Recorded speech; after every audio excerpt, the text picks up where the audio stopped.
Shqipëria është e shqetësuar për gjithçka po ndodh në konfliktin armatosur mes Izraelit dhe Iranit.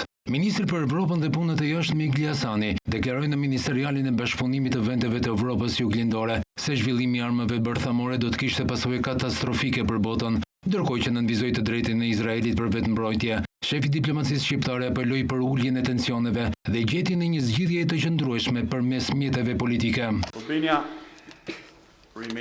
Jemi të shqetësuar për përplasjet e fundit mes Iranit dhe Izraelit që paraqesin një rrezik serioz për stabilitetin në atë rajon, por më tej edhe në botë. Shqipëria rikonfirmon prioritetin e Izraelit për të mbrojtur veten dhe qytetarët e vet nga kërcënimet.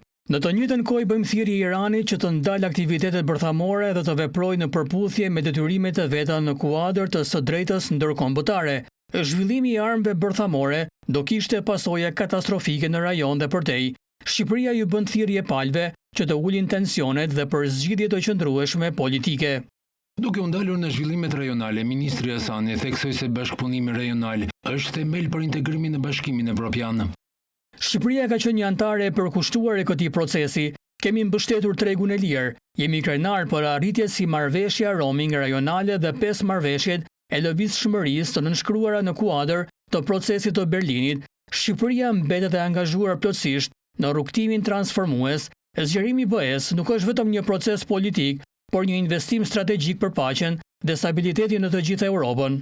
Ministeriali i Bashkëpunimit të Vendeve të Evropës Juglindore shndërroi Tiranën sërish në qendër të diplomacisë rajonale.